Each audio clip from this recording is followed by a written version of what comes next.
오늘 오전에 하나님 말씀은 고린도전서 6장입니다.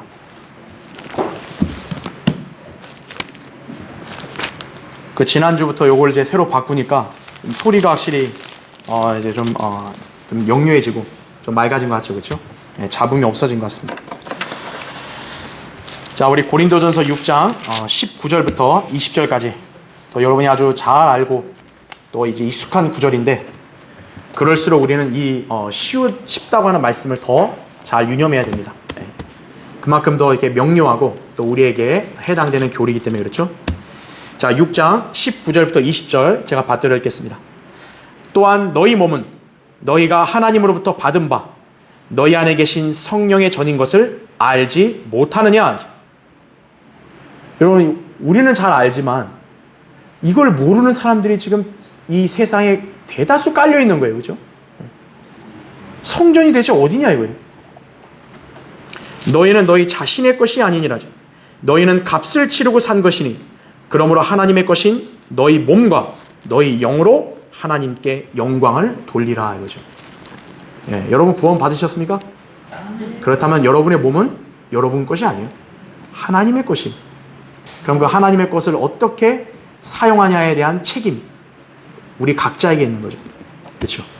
예, 잠시 이 말씀을 위해 기도하겠습니다.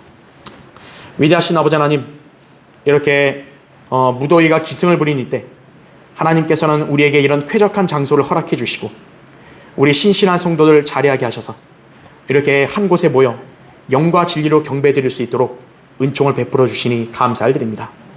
주님께서는 오늘 우리가 드리는 이 경배를 주님께서 기뻐 받으심을 우리는 굳게 믿습니다. 이 예배를 통해서 주님은 영화롭게 되시고 또 우리에게는 한량없는 기쁨과 평강이 우리 각인 안에 넘칠 수 있도록 역사해 주십시오. 방금 봉독한 말씀을 또 저는 우리 성도들에게 설교하고자 합니다. 주님, 어리석고 우둔한 제 안에 주님께서 이 시간 충만해 주시고 또 저의 입술을 주장해 주셔서 이 준비한 말씀을 또 강단에서 담대하고 능숙하게 잘 선포할 수 있도록 제 입술을 주장해 주십시오. 우리 회중들 이 시간도 집중하고 말씀에 잘 경청해서 이 말씀대로 순종하고 마음에 새겨 우리 모두가 영적으로 한 단계 더 성장하고 또 굳건해지고 또 말씀으로 우리가 온전히 잘 서는 귀한 시간이 될 수 있도록 역사해 주시기를 원합니다.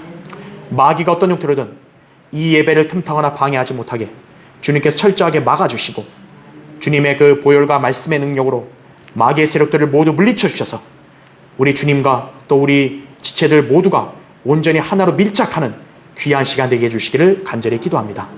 이 시간도 주님께 모든 것을 의탁드리오며 다시 오셔서 저희를 데려가 주실 주 예수 그리스도의 이름으로 기도드립니다. 아멘. 너희는 성령의 전이라, 이런 제목으로 말씀을 드리겠습니다. 좀 더 직설적으로 표현하자면 구원받은 우리 각자는 성전이다 이거예요. 그렇죠? 네. 성전이란 하나님께서 거하시는 곳을 말합니다. 구약 시대에는 성막 그리고 솔로몬의 성전이 하나님께서 임재하시는 장소였습니다. 네. 이스라엘 백성은 그곳에서 주 하나님을 만날 수 있었고 또 그분께 경배를 드렸습니다. 하지만 예수 그리스도께서 승천하신 이후부터 주님께서는 더 이상 사람들이 지은 건물에 거하지는 않으십니다. 사도행전 7장 48절에 그러나 지극히 높으신 분은 사람의 손으로 만든 성전들에는 거하지 아니하시나니 이렇게 기록되어 있어요. 그러니까 건물을 성전으로 아는 사람은 성경을 모르는 거예요. 하나님은 어떤 건물에 지금 거하고 계신 게 아니라고요. 오늘날의 성전, 구약 시대와 같이 어떠한 건축물이 아니라는 것을 알 수 있다 그죠. 자, 그렇다면 신약 시대의 성전은 어디입니까? 그곳은 바로 성령님께서 거하시는 곳, 즉 구원받은 성도의 몸입니다. 왜냐하면 성전, 성령이 거하시는 거처 아니에요. 현재 신약 시대의 성령이 거하시는 거처는 구원받은 성도의 몸이라고요. 건물이 아니라고요. 예수님께서 승천하신 이후에는 성령님이 지상에 내려오셔서 사역을 수행하시죠.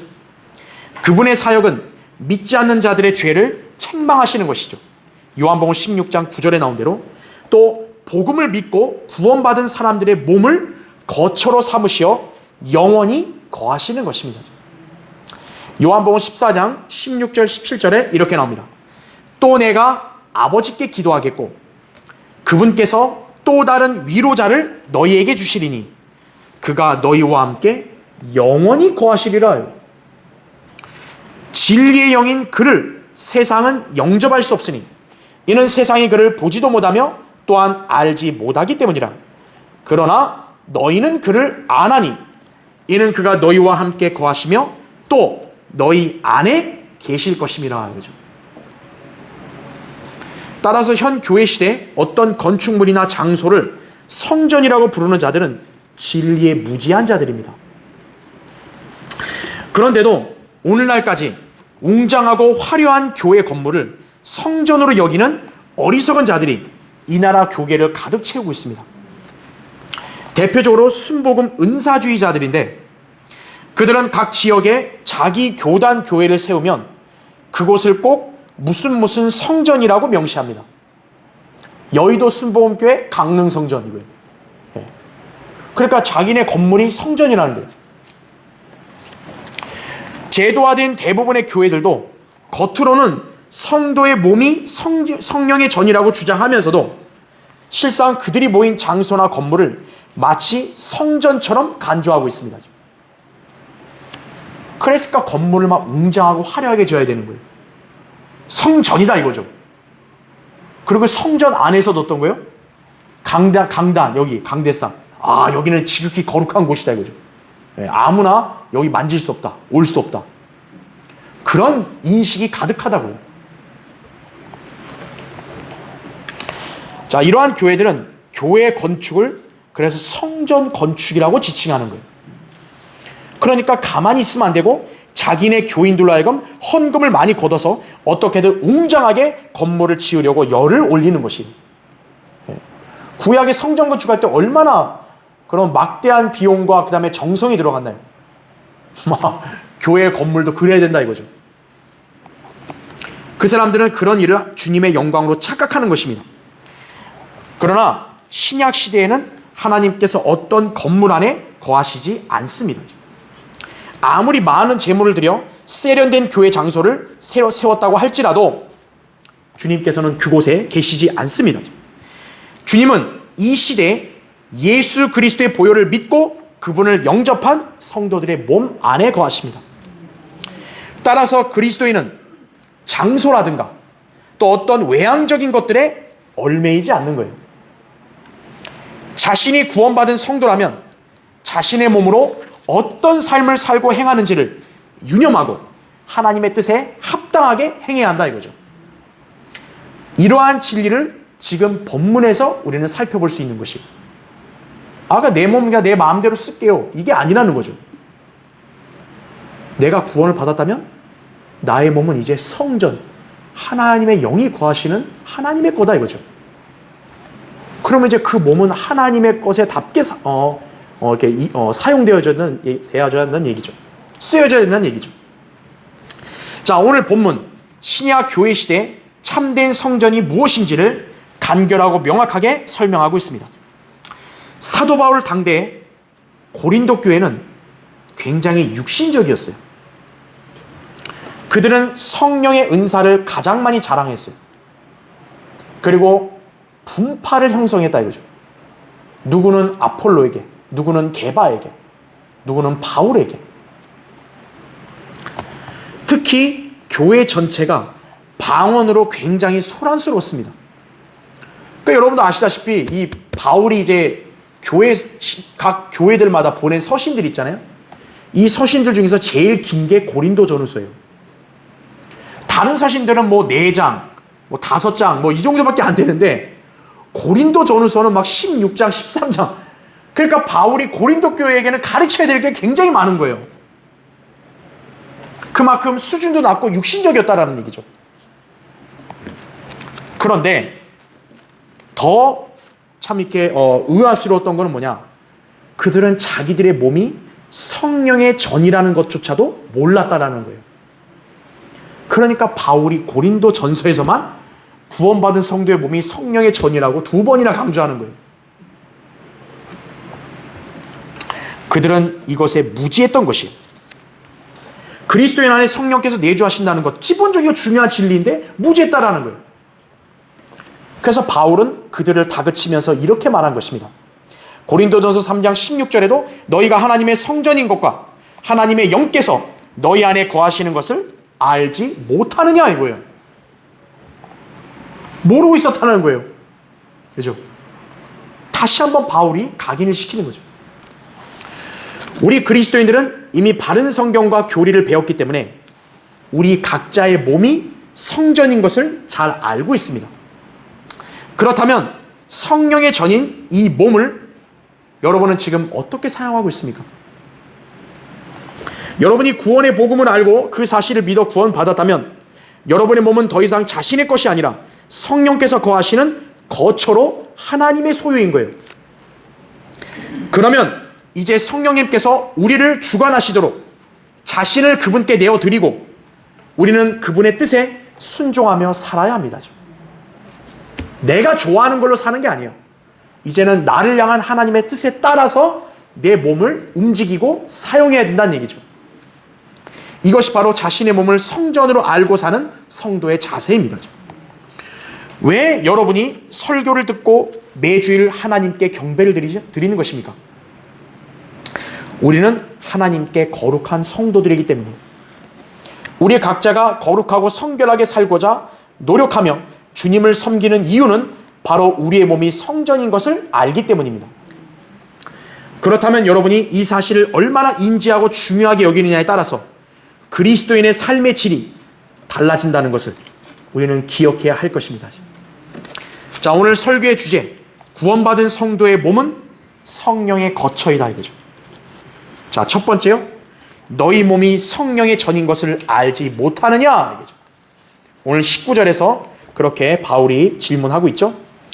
이 질문을 답할 수 있는 사람은 오직 진리를 알고 있는 그리스도인밖에 없습니다. 예수 그리스도를 믿어 성령으로 거듭난 그리스도인 안에는 주님이 영으로 그 사람 안에 내주하십니다.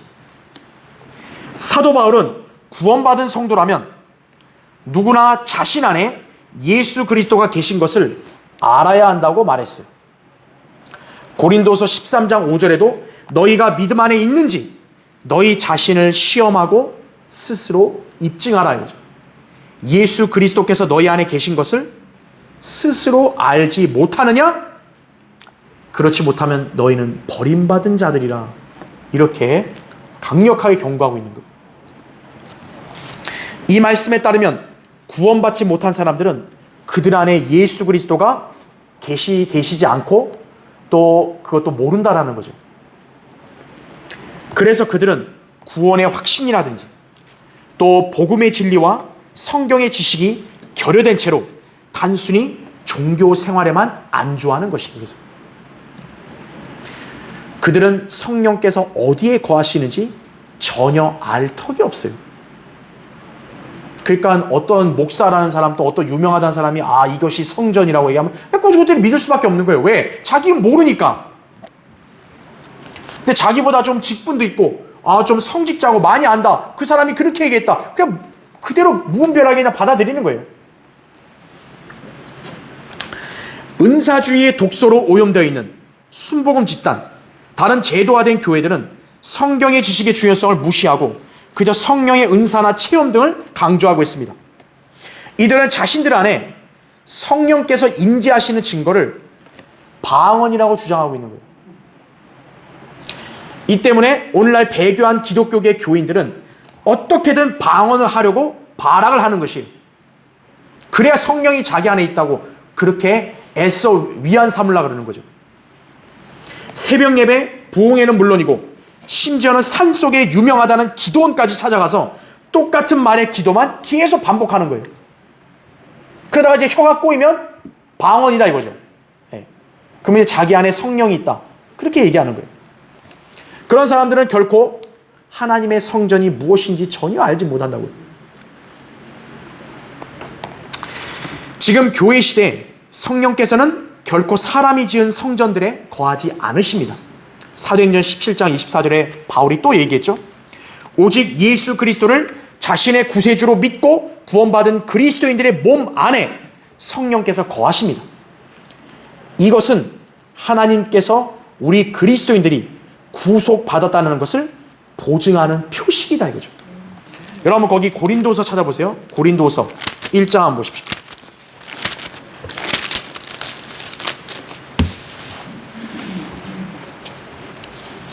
자, 고린도후서 1장 거기 21절 보세요.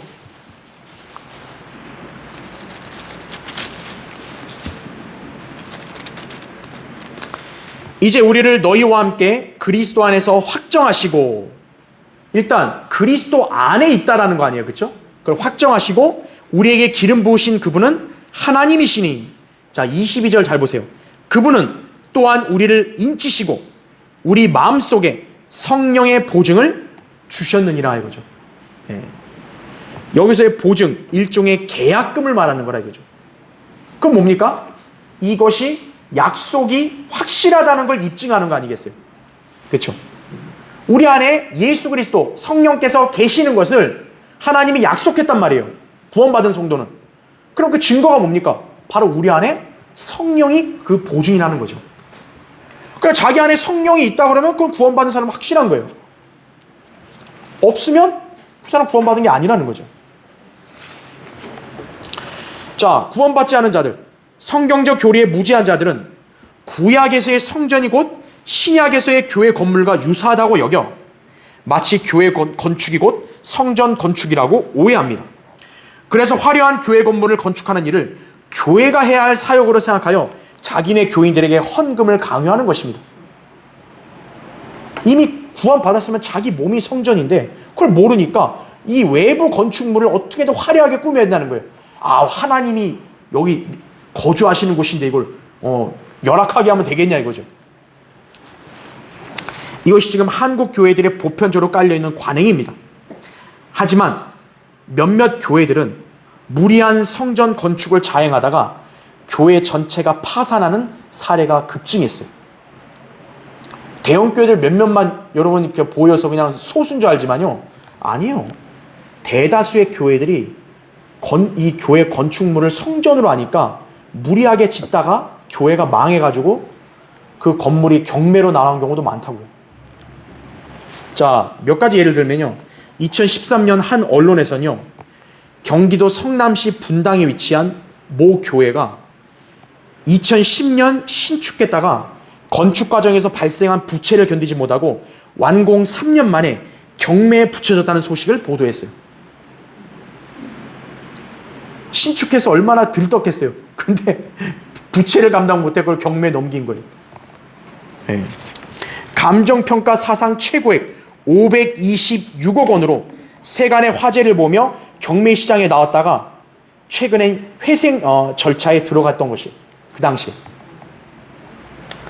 그 교회는 서울 강남구 일원동에서 개척교회로 출발해 교인들의 수가 늘어나자 2010년 판교의 신도시가 조성됐을 때 은행돈을 융자해가지고 지하 5층, 지상 7층 규모의 연면적 25,980제곱미터, 약 7,859평에 달하는 초대형 교회를 건축했다가요, 문제가 발생했던 것입니다.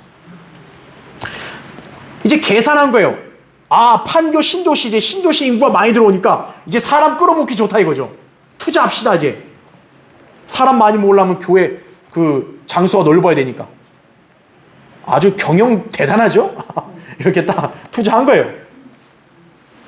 신도시로 유입될 교인들을 겨냥해서 한 번에 3,000명이 예배 드릴 수 있는 예배당, 그 다음에 독서실, 체력 단련장, 카페, 영화관, 예식장, 교회가 예식장까지 갖춘 거예요. 그걸 지었지만 예상과 달리 교인 수가 늘지 않고 또 거치는 헌금도 적다 보니까 대출 상환 여력이 안 돼서 결국 경매에 붙여졌다 그래요. 하나님이 그걸 성전이라 그랬나요?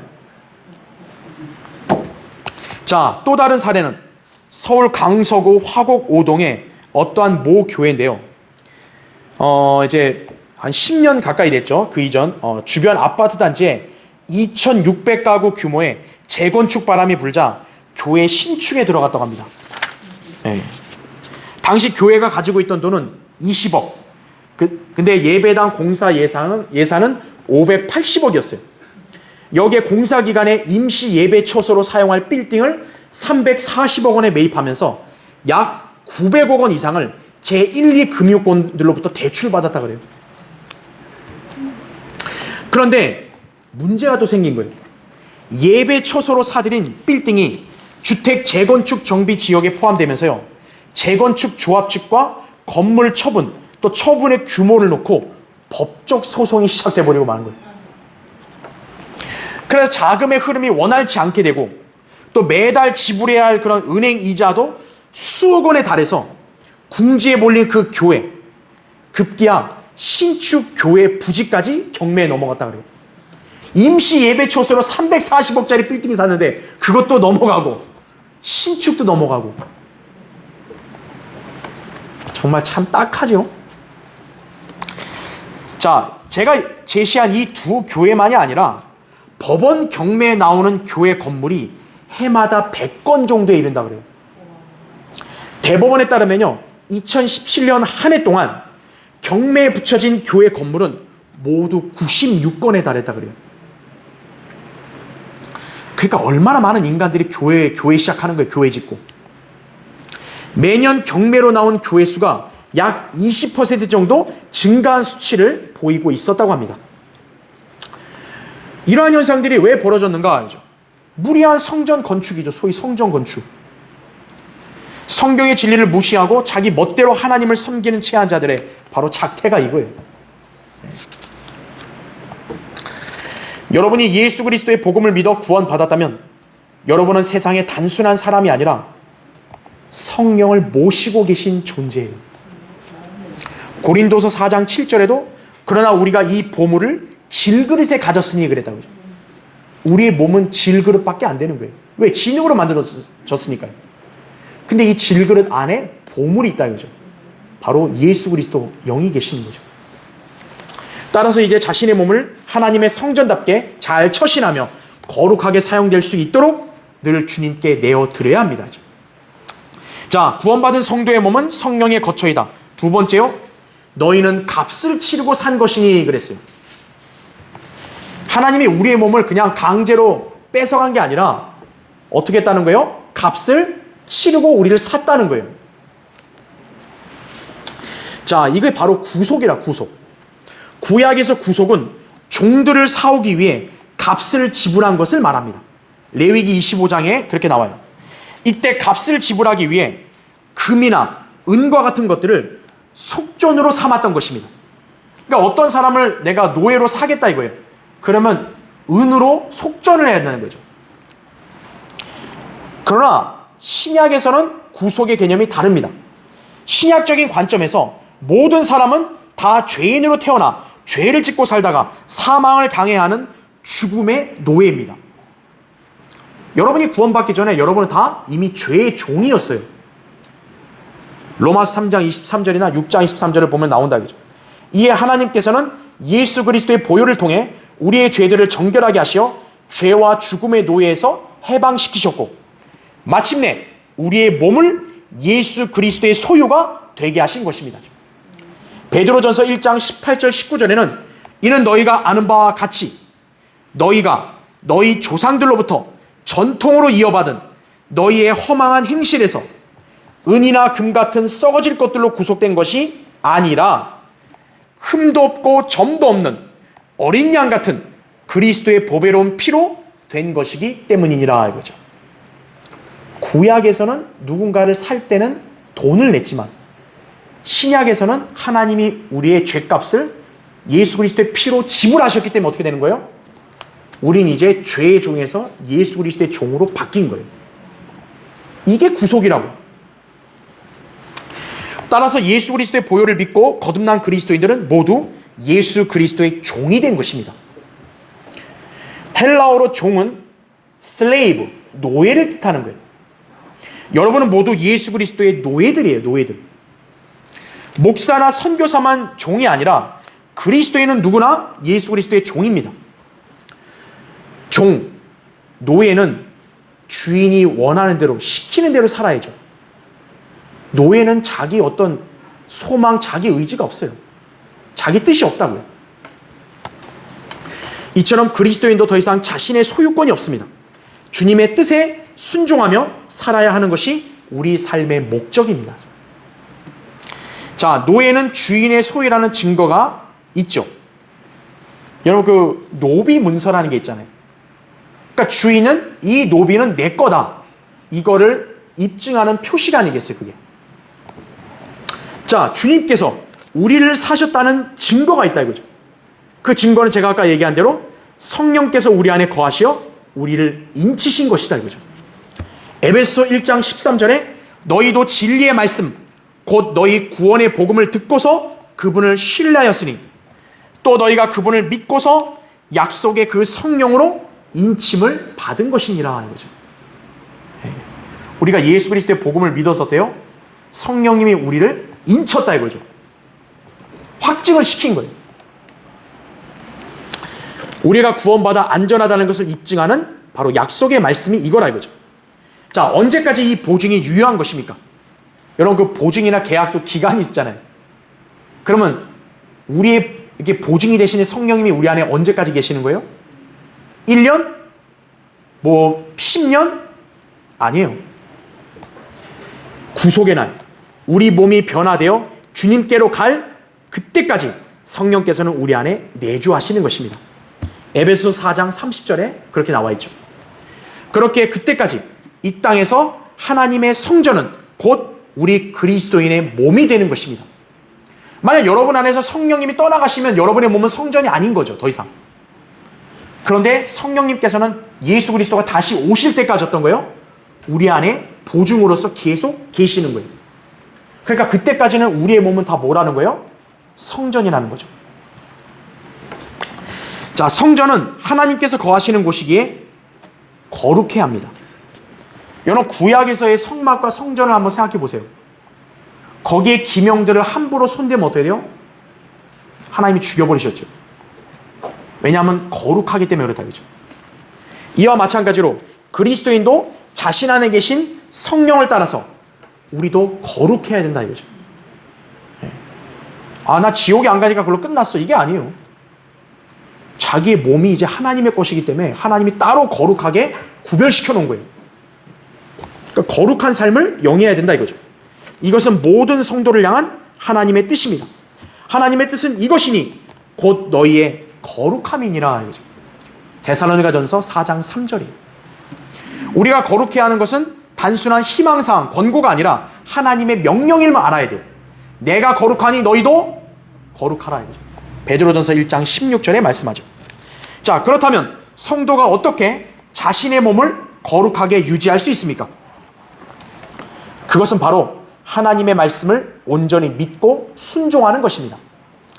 예수님께서는 우리에게 내가 너희에게 일러준 말을 통하여 깨끗해졌느니라고 말씀하셨습니다. 요한복음 15장 3절에. 성경은 말씀을 물로 비유하죠. 따라서 우리는 매일 말씀을 읽고 묵상하고 또 매 주일마다 설교를 듣고 또 성경을 공부해야 합니다. 그럴 때 그리스도인은 자신을 저 불결한 죄악으로부터 정결하게 지키고 하나님 앞에 거룩한 존재로 발견될 수 있는 것입니다. 그러니까 여러분이 성경을 읽는 거, 또 이렇게 주일날 와서 설교 듣는 거 중요한 거예요.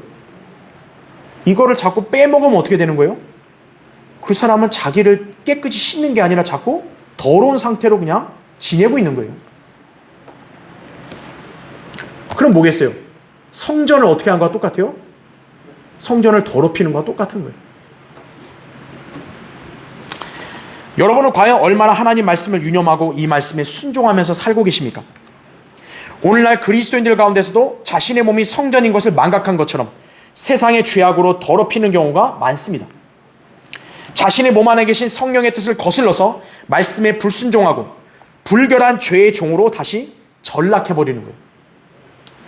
이러한 사람들은 바로 하나님의 성전을 더럽히는 무서운 죄를 짓는 것입니다. 그 죄의 종말은 뭘까요? 멸망인 것을 알아야 돼요. 여러분 찾아볼까요? 고린도전서 3장 거기 17절 보세요.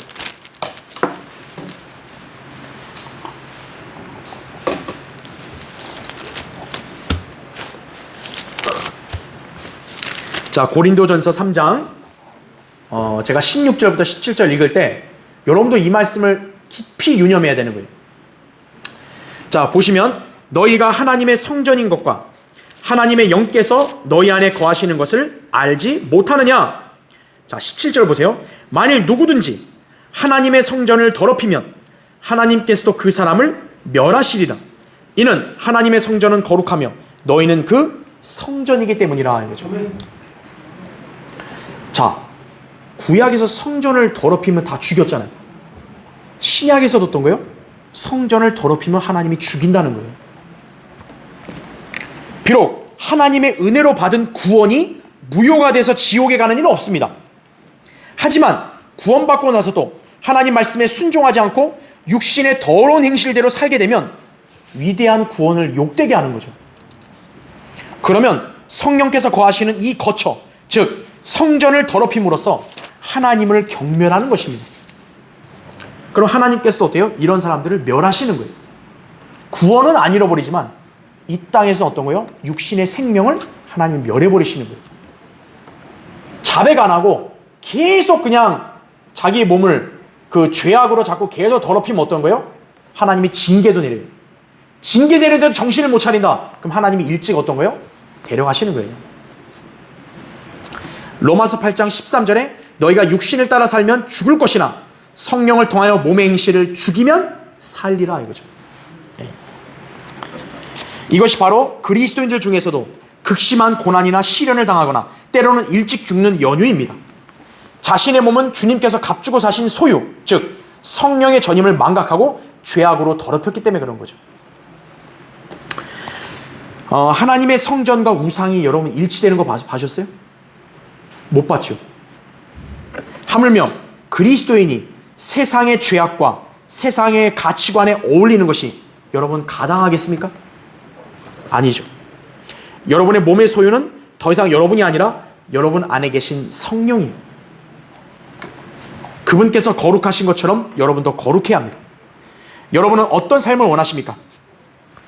이제 주님께서 자신의 몸을 거처로 삼으시어 주관하신다는 점을 믿는다면 하나님 말씀에 따라서 성전으로서의 합당한 상태를 여러분 잘 유지해야 할 것입니다.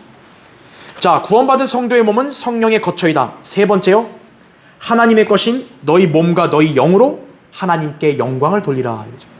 아까 20절에 이렇게 말씀하고 있죠. 우리가 구원받았을 때 이미 우리의 몸은 하나님의 것이 되었습니다. 그래서 구원받은 성도가 가장 먼저 해야 될 일은 자신의 몸을 하나님께 드리는 것입니다. 이것이 헌신이라고요. 로마서 12장 1절에 그러므로 형제들아 내가 하나님의 모든 자비하심으로 너희에게 권고하노니 너희 몸을 하나님께서 기뻐하시는 거룩한 산 제물로 드리라 이거죠. 이것이 너희가 드릴 합당한 예배니라 이거죠. 아, 이건 내 거예요. 이건 내가 알아서 할 거예요. 이런 게 아니라는 거죠. 이 몸은 이미 구속받았으면 하나님의 것이에요. 예, 제 몸은 주님의 것입니다. 주님이 합당하게 저를 써주십시오. 이렇게 자기를 드릴 수 있어야 한다는 거죠. 주님은 그냥 여러분을 단순히 구원해 주신 것이 아니라 하나님의 뜻을 따라서 선한 일들을 수행하게 하기 위한 작품으로 만드신 것입니다. 우린 다 작품이에요, 전부. 에베소 2장 10절에 나오죠. 따라서 그리스도인이 헌신하게 되면 주님께서는 그 성도를 위해 예비하신 계획과 목적대로 삶을 인도하시는 거예요. 헌신하지 않는 그리스도인은 주님께서 절대 그 사람의 생애를 주관하실 수 없습니다. 그러면 그 성도는 결코 주님을 영화롭게 하는 삶을 살 수 없게 됩니다. 여러분 보세요. 하나님이 원하시는 건 이건데 내가 자꾸 내가 원하는 쪽으로 가게 되면 하나님이 그걸 어떻게 영광을 받으세요? 못 받죠. 구원받은 성도는 자신의 것이 아니라 주님의 것입니다. 그럼에도 불구하고 아직까지 주님의 소유임을 인정하지 않고 자신을 드리지 않는 성도를 주님께서 그 사람을 어떻게 주관하실 수 있겠어요? 하나님은 인간을 로봇으로 만드신 거 아니에요. 자유의지를 준 거예요, 다. 그러니까 자기가 그 의지를 하나님께 항복해서 자기를 드려야 주님이 그를 주관하시죠. 헌신한 그리스도인, 이제 하나님 말씀을 배우고 공부하면서 그분을 알아야 합니다. 그래서 이제 말씀에 따라 그분께 경배드리고 섬길 수 있습니다. 구약에는 제사장들이 성전에서 하나님께 나아가 그분께 제사를 드리며 섬겼습니다. 일반 사람은 성전에 못 들어오는 거예요. 그럼 바로 죽죠. 제사장들만 하나님께 나와 경배드릴 수 있는 거예요. 특권이죠. 그런데 신약에서는 그리스도인들이 모두 성전인 동시에 하나님께 영적인 제물을 드리는 제사장들이 된 것입니다. 이에 우리는 모두 하나님께 직접 나아가 그분께 경배 드릴 수 있는 것입니다. 베드로전서 2장 5절에 이렇게 나옵니다. 너희도 산 돌들로서 영적인 집으로 지어지고 예수 그리스도로 인하여 하나님께서 기뻐하실 영적인 제물들을 드리는 거룩한 제사장이 되느니라 이거죠. 자, 제사장만이 하나님께 나아갈 수 있다고 그랬죠. 신약에는 구원받은 성도들이 다 제사장이죠. 그러니까 여러분 개개인이 다 하나님 앞에 모두 나아갈 수 있는 거예요. 아, 목사라는 관문을 거쳐야 된다, 무슨 사제의 관문을 거쳐야 된다, 그런 거 없어요. 제사장은 목사나 사제가 아니에요. 구원받은 그리스도인이 모두 제사장들인 거예요.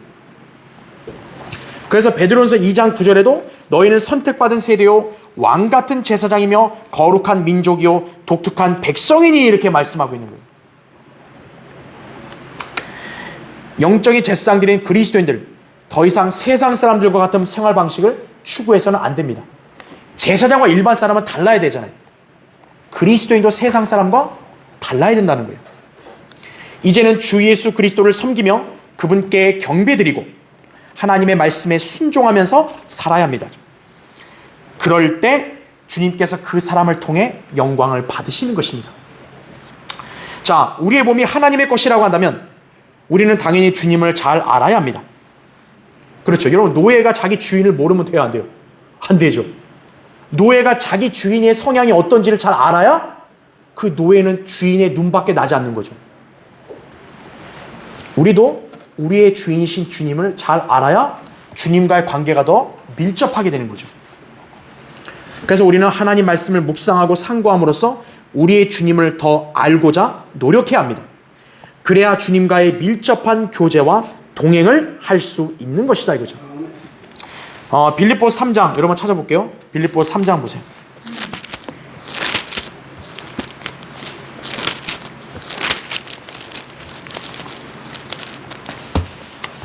빌립보서 3장 거기 8절부터 보세요.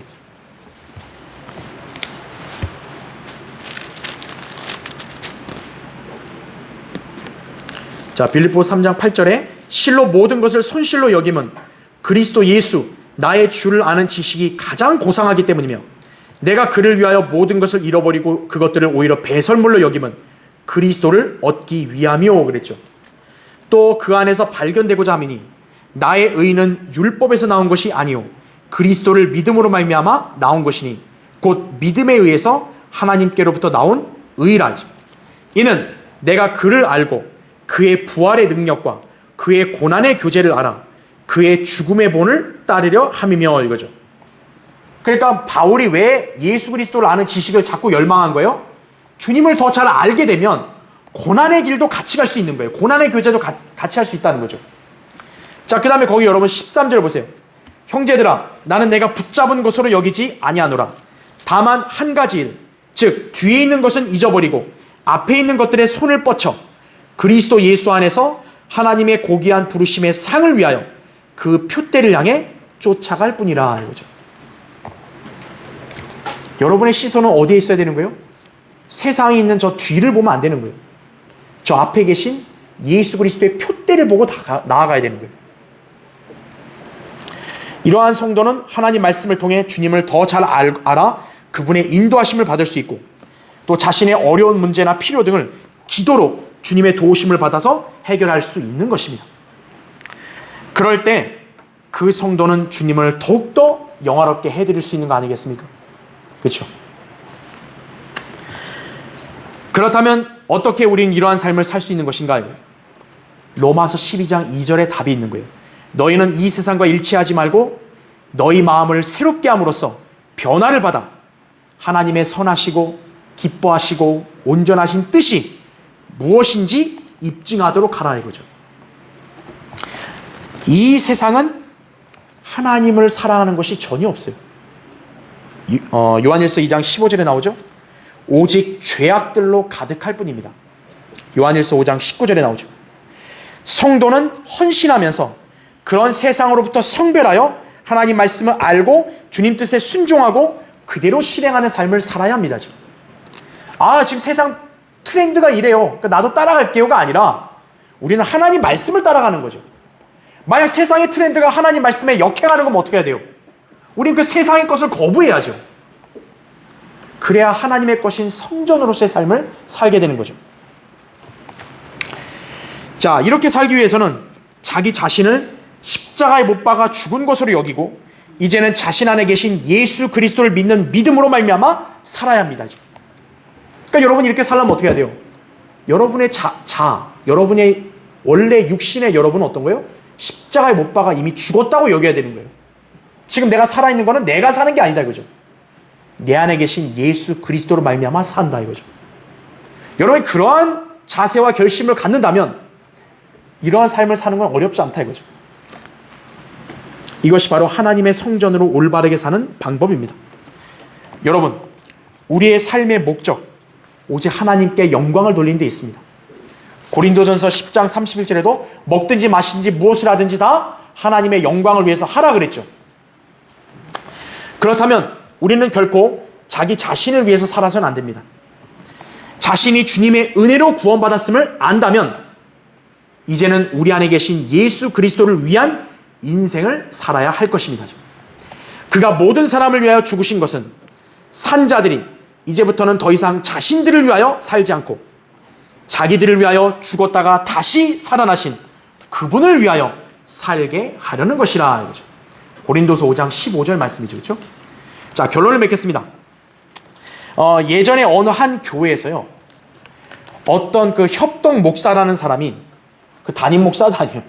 부목사 아니라 협동 목사. 예, 일반 교회들은 협동 목사가 있어요. 뭐냐면 세상 직업 가진 사람이 그냥 교회에 협동하면 목사로 인정해 준다 이거예요.